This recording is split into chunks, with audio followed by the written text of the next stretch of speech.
Baik, Bismillahirrahmanirrahim. Assalamualaikum warahmatullahi wabarakatuh. Perkenalkan, saya Muhammad Ilham Hanif Rahmansyah dengan NIM 25423 028 dari kelas Ekonomi Islam 2025 kelas A. Pertama-tama saya ingin mengucapkan terima kasih untuk dosen pengampu Bu Siti Latifah Mubasyiroh, SPD MPD sebagai dosen pengampu di mata kuliah Bahasa Indonesia yang telah membimbing kami hingga saat ini. Saya akan mempresentasikan hasil observasi saya yang saya lakukan kemarin tanggal 28 Juli 2026 jam 18.empat sampai 18.52. Saya melakukan observasi ini di eh, bebek dan ayam goreng Mbak Mei di Jalan Avandi, Sleman, Yogyakarta. Yang saya akan bawakan pada kesempatan kali ini yakni menepis stigma bahasa anak muda di kedai bebek. Jadi ini adalah laporan pandangan mata tentang keberagaman bahasa atau kehangatan bahasa di ruang publik. Saya melakukan ini dengan metode observasi non-partisipan. Saya mengamati dari kejauhan selama 15 sampai 30 menit.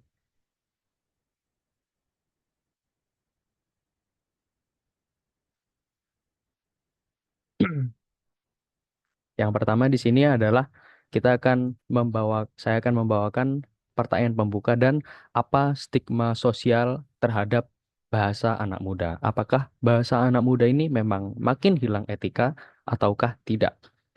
Untuk realitas saat ini, interaksi media sosial itu terasa jauh, terasa dingin dan penuh kepalsuan. Sebagaimana yang telah kita amati, yakni lain di media sosial, lain pula di dunia nyata. Jadi di sini ada fenomena social blindness. Jadi ya, lalu di sini juga ada fenomena social blindness, yakni anak muda cenderung abai terhadap dunia luar karena mata mereka sibuk menatap layar gawai mereka. Dan apakah stigma yang merekat pada anak muda, yakni anak muda ini semakin dianggap individualis dan semakin abai atau acuh. Dan ragam bahasa dinilai semakin kasar, asal ceplas-ceplos, dan meninggalkan etika kesantunan dalam bertutur kata.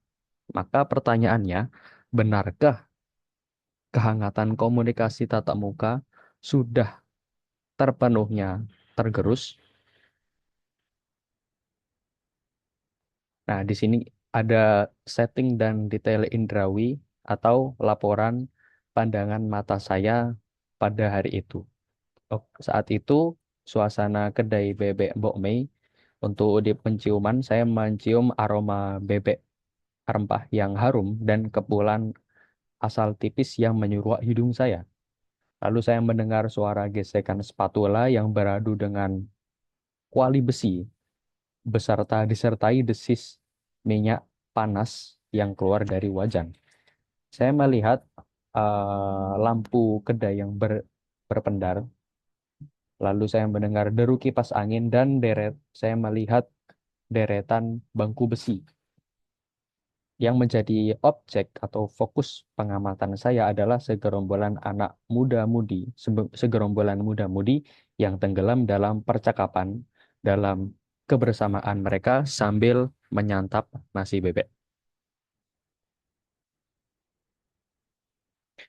Lalu yang saya temukan di sini, saya menemukan dialog, yang mana dialog ini tidak saya ambil semuanya karena itu akan terlalu banyak. Jadi saya mengambil beberapa cuplikan dialog mereka.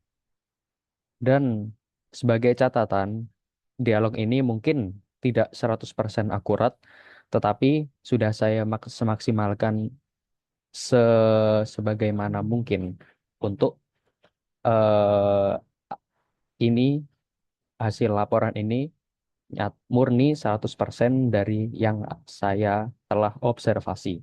Yang pertama ini adalah bukti kehangatan dalam ujaran keseharian. Jadi mereka ada tiga dialog yang saya tampilkan di sini. Yang pertama adalah udah makan ya. Nah, itu adalah perhatian yang tulus dari salah satu teman mereka. Ini diucapkan dengan intonasi lembut yang penuh perhatian saat mereka menyapa rekan yang baru bergabung tanpa kesan canggung. Lalu ada keakraban yang sangat dekat. Mereka berkata sebagaimana berikut. Kalau lo mau bagus fotonya, mestinya ngajak kita. Ini adalah kelakar jenaga yang mewarnai kebersamaan mereka. Kelakar jenaga yang diucapkan salah satu anggota dari mereka saat mencermati foto salah satu orang di antara mereka yang mencairkan suasana dengan gelak tawa. Lalu ada yang terakhir ada dukungan positif atau empati. Sebagaimana berikut, yang semangat ya, ini diucapkan secara tulus menjelang mereka bersiap untuk bangkit meninggalkan bangku. Ini adalah tiga bentuk percakapan yang memiliki nilai positif, yang mematahkan stigma bahwasannya percakapan anak muda cenderung ceplas-ceplos dan kehilangan etika kesantunan.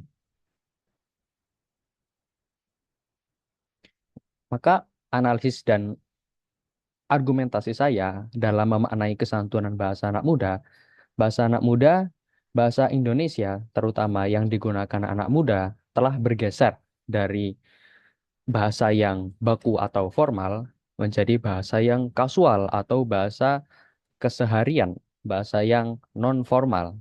Tapi bukan berarti bahasa itu menjadi tidak santun. Memang ada yang kurang santun, tapi seharusnya sebagai manusia yang beradab, sebagai rakyat Indonesia yang beradab, kita harus tetap memiliki kesantunan dalam bertutur kata.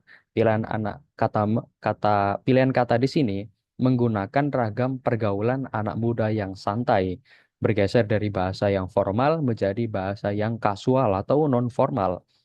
Namun muatannya dibalut oleh kepedulian dan rasa hormat yang otentik.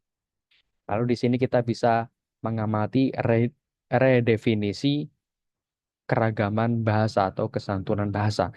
Jadi kesantunan tidak selalu diukur dari penggunaan bahasa Indonesia yang kaku atau formal, tapi bisa digunakan dengan bahasa yang ringan atau bahasa yang kasual non formal, yang ringan dan membuat kita tidak canggung dalam berinteraksi sehari-hari.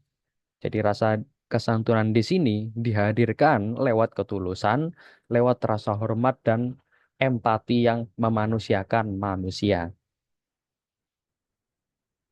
Sebagai penutup, ini adalah bisa diibaratkan sebagai oase kehangatan di era digital yang serba instan.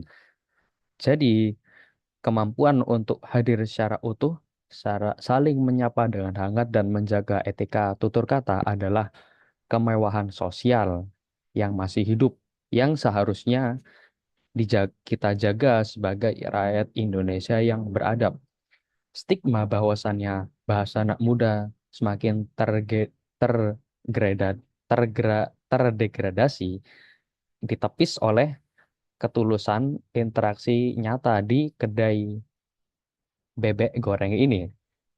Di tengah bisingnya ujaran kebencian dan dinginnya dunia maya dan dinamika globalisasi zaman yang serba instan, serba cepat, ruang publik ini ada yang bisa kita temukan di kehidupan nyata maupun di dunia maya ini menjadi oase yang merawat ikatan sosial. Jadi kesimpulannya di sini keberagaman bahasa telah bergeser dari bahasa yang untuk dalam konteks ini untuk sosialisasi sehari-hari bergeser dari bahasa yang formal atau baku menjadi bahasa yang kasual, non formal. Tetapi bahasa yang non formal ini tidak seharusnya meninggalkan nilai kesopanan. Tetap harus menjunjung tinggi nilai kesopanan. Sebagaimana dalam Pancasila, sila kedua, kemanusiaan yang adil dan beradab. Mungkin cukup sekian dari saya, kurang lebihnya mohon maaf. Wassalamualaikum warahmatullahi wabarakatuh.